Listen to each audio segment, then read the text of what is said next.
Good morning friends. आज हम बात करने वाले हैं पाइल्स के बारे में, जिसे हेमोरॉइड और मसे के नाम से भी आप जानते हो। बात करें तो आज की भाग दौड़ और फास्ट लाइफ में ये एक कॉमन प्रॉब्लम बन चुकी है। इसको इस प्रकार से समझ सकते हैं, जैसे ये आपकी एनल कैनाल है और जो एनल कैनाल है यानी कहें तो गुदा, जहां से आप अपना डाइजेस्ट प्रोडक्ट है वो पास आउट डेली रूटीन में करते हैं। जब शुरुआती दौर में ये समस्या उत्पन्न होती है, उस टाइम में क्या होता है कि जो आपकी गुदा एरिया होता है, उस एरिया में आपकी ब्लड सप्लाई है, रक्त की जो सप्लाई है बहुत अधिक होती है, और वहां की जो वेन और जो आर्टरीज होती हैं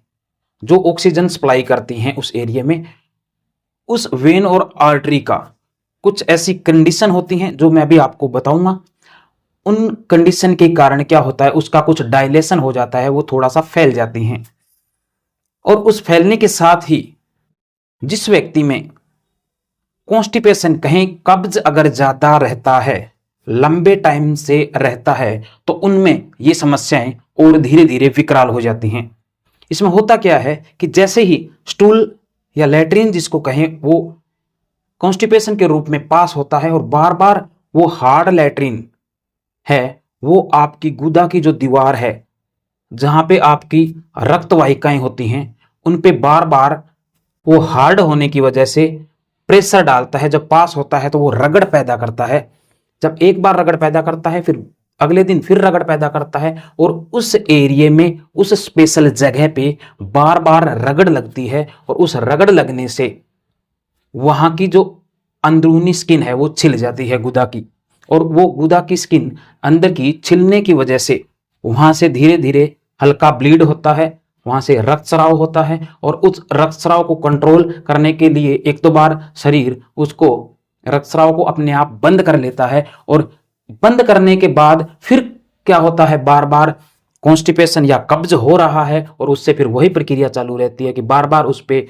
रगड़ लगती है। जब आप लैट्रिन पास करते हैं वहां पे एरिया बड़ा हो जाता है, और उसके कारण कुछ टाइम बाद उसमें बहुत बार ब्लीडिंग होनी शुरू हो जाती है। ये ब्लीडिंग, जो ये रक्तस्राव है, वो बहुत तेजी से होता जाता है, और आपका शरीर काफी हद तक कमजोर हो जाता है, और आपका HB लेवल गिर जाता है, जिससे आपको अत्यधिक कमजोरी महसूस होती है, और थकावट है वो महसूस है वो होती है। बात करें तो पाइल्स हैं वो दो प्रकार के हो सकते हैं। आपकी गुदा के बाहर की तरफ जो आपको कभी दिखाई देते हैं या टच करने से फील होते हैं आपको, वो बाहरी पाइल्स होते हैं, और दूसरा टाइप होता है वो होते हैं अंदरूनी पाइल्स, जो बाहर से आपको विशेष रूप से दिखाई है वो नहीं देते हैं। कुछ कारण हैं जिनकी वजह से पाइल्स है उसके होने का खतरा है वो बढ़ जाता है, या कहीं कुछ ऐसे फैक्टर हैं जो पाइल्स होने को बढ़ावा देते हैं। बात करें तो अगर मोटापा किसी को है तो वो अच्छा संकेत नहीं है, क्योंकि मोटापा बढ़ने से भी पाइल्स होने का खतरा है वो बढ़ जाता है। अगर प्रेगनेंसी है तो प्रेगनेंसी में भी आप अगर कॉन्स्टिपेशन को कंट्रोल नहीं रखते हैं तो आपको पाइल्स होने का खतरा है वो बढ़ जाता है। इसके अलावा अगर आप प्रोलॉन्ग्ड सिटिंग, मतलब कहने का कि अगर आप ऐसा कोई भी काम करते हो जिसमें आप लंबे समय तक बैठे रहते हो, या ड्राइविंग करना जिसको कह सकते हैं, अगर ऐसा कुछ आप काम कर रहे हो तो उसमें भी पाइल्स होने का खतरा है वो काफी हद तक बढ़ जाता है। अगर किसी को लंबे समय से कॉन्स्टिपेशन यानी कब्ज रह रहा है तो ये भी पाइल्स को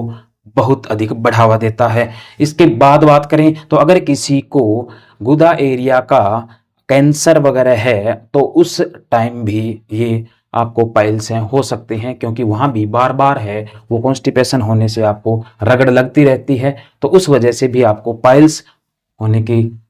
संभावना है वो बढ़ जाती है। इसके बाद बात करें कि जो आपकी रूटीन हैबिट है, अगर आप बहुत ज़्यादा स्पाइसी खाना खाना पसंद करते हैं, बहुत ज़्यादा गरम मसाला या स्पाइसी खाना आप यूज करते हैं, तो उसकी वजह से भी रिस्क है पाइल्स होने के वो बढ़ जाते हैं। पाइल्स हो जाने के बाद लक्षण क्या आएंगे, तो सबसे पहले वो लक्षण है वो धीरे धीरे आना शुरू हो जाते हैं, जिसमें क्या होता है कि स्टार्टिंग में आपको पता नहीं चलता, और उसके बाद में धीरे धीरे जब आप लैट्रिन पास करते हो तो आपको जलन महसूस होती है। कुछ टाइम बाद आपको लैट्रिन पास करने के बाद खारिश है उस एरिया में, आपके गुदा एरिया में खारिश आती है, उसके बाद में जब आप फ्रेश होते हो तो बहुत ज़्यादा तेज पेन होता है, और कुछ टाइम जैसे जैसे बीतता है उस पेन के साथ अगर आपको कब्ज रहती है तो कब्ज और उस पेन के साथ में आपको फ्रेश तेज लाल चमकीले कलर का ब्लीडिंग है वो आपको दिखाई देती है, जो कभी कभार होती है और कुछ टाइम बीतने के बाद ये ब्लीडिंग है वो बढ़ जाती है।